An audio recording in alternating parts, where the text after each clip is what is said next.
Bonjour et bienvenue sur Nuage Magique pour un nouvel épisode du pot pourri du lundi en modèle 3. A tout de suite.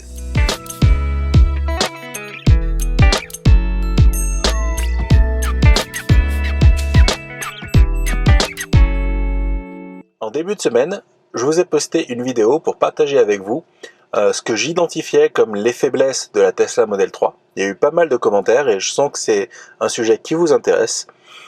Donc en complément de ce que j'ai indiqué dans la vidéo, il y a aussi l'ouverture-fermeture du coffre avant.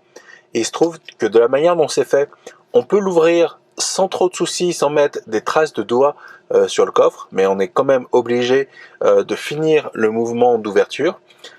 Et par contre, à la fermeture, il faut savoir que le capot est relativement rigide au niveau du système de fermeture. On doit s'y prendre à deux mains et on doit appuyer pour pouvoir, de manière assez ferme, pour pouvoir le verrouiller. Et du coup, le capot est rempli de traces de doigts. Donc déjà, pour la première partie, pour l'ouverture, il y a une méthode en changeant les vérins et en mettant des ressorts. Il y a une méthode qui permet d'ouvrir de manière automatique. Donc quand on appuie sur le bouton, ça s'ouvre tout seul. Typiquement à distance, on peut le déclencher. On peut aussi utiliser Siri, on peut utiliser des applications de reconnaissance vocale, donc très pratique. Et pour la fermeture, il y a une deuxième méthode que j'ai découvert grâce à vos commentaires qui permet de rendre plus facile la fermeture du coffre. Donc à un seul doigt, maintenant, on peut le fermer sans risque de le tordre. Donc super, je vais voir quand j'aurai le temps d'appliquer ça. Ça devrait avoir des bons résultats. Et côté coffre, ce qui serait top, c'est de mettre en place un système de coffre motorisé. Après, là, je suis un peu moins motivé parce que bon, même si ça peut être sympa le coffre motorisé, et c'est dommage de pas avoir le choix, c'est quand même pas le gros inconvénient au quotidien. À partir du moment où la voiture est pas sale, on se salit pas les doigts et ça marche très bien. Et l'inconvénient du coffre motorisé, c'est que s'il n'est pas associé de capteur, il peut venir cogner contre le mur ou contre le plafond s'il est bas, et ensuite les réparations peuvent être assez chères sur une Model 3. Donc voilà pour cette partie-là.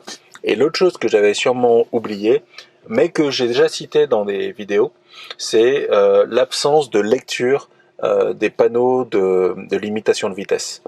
La Tesla Model 3 affiche les limitations de vitesse, mais se base sur des données GPS. Et a priori, elle devrait être capable de lire les panneaux. Ce sera peut-être intégré dans les prochaines versions du système qui supporteront la conduite 100% autonome, parce que ce sera indispensable de maîtriser ça pour la conduite autonome. Donc on peut penser qu'ils ont travaillé sur le sujet et que ça arrivera, mais pour l'instant c'est pas le cas. Et typiquement les zones de travaux, les zones où il y a eu des nouvelles routes ou des nouvelles limitations, c'est pas très bien couvert par l'autopilote d'une part et par l'interface générale. Donc ça c'est un inconvénient, mais je suis assez confiant, je me dis que ce sera réglé. Du reste, au niveau de la position de conduite, dans mon cas, ça me satisfait. Je préfère cette position à la position type SUV, un peu type camion. Je suis très confort. Et encore une fois, moi je suis grand, 1m90, et à l'arrière, quelqu'un peut être assis de manière confortable, et moi, tout en ayant une position de conduite en sécurité et valable pour des longs trajets. Donc voilà, de ce côté-là, je suis vraiment confiant.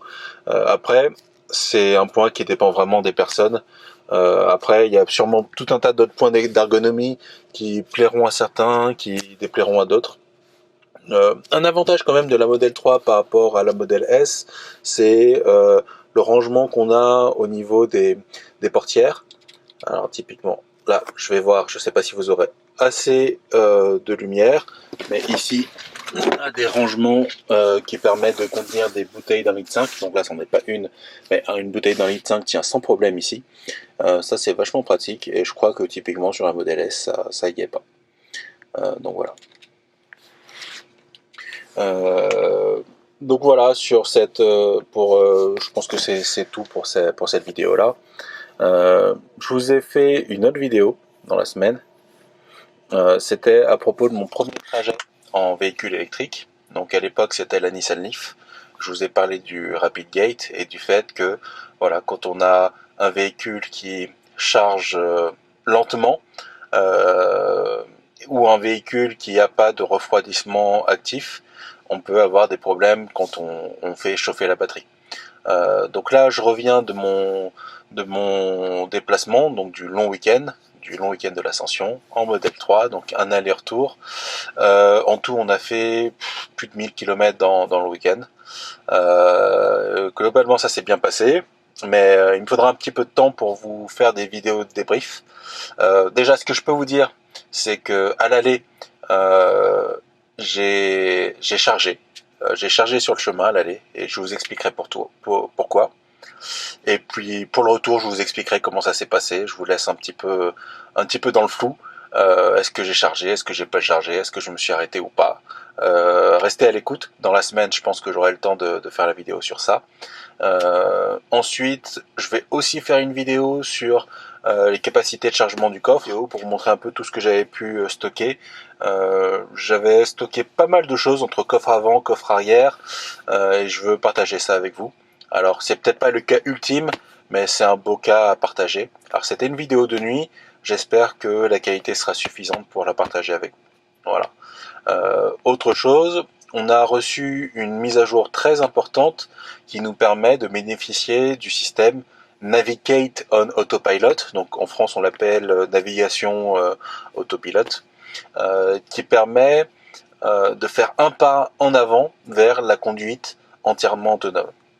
Avec cette nouvelle fonctionnalité, on met la destination dans le véhicule et la voiture est capable de gérer les changements de voie quand la voie sur laquelle on est pas assez rapide. Alors ça c'est valable pour les voies réglementées, les autoroutes typiquement, ou les autoroutes urbaines. Donc le véhicule est capable de choisir la voie qu'il va vouloir prendre.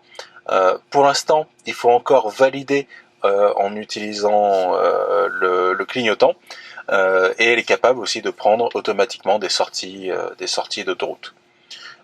Donc c'est assez intéressant. Je l'ai utilisé pendant le week-end. Je vous ferai un débrief rapide. J'ai filmé tout le chemin du retour en mode vidéo accélérée.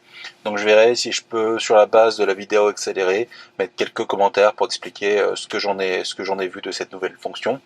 Et puis je ferai sûrement une petite vidéo dédiée sur ça en faisant des essais en région parisienne. Donc ça c'est à venir et ça devrait laisser entrevoir ce que sera la conduite 100% autonome promise par Tesla depuis très très longtemps. Donc voilà pour ça.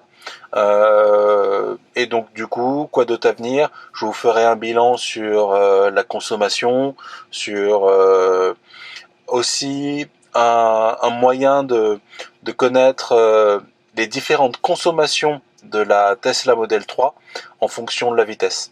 Donc il y a un super site pour ça, je partagerai ça avec vous pendant la semaine, je pense. Donc voilà, je vous souhaite une bonne semaine et si vous avez d'autres idées de sujets à couvrir, n'hésitez pas à réagir dans les commentaires.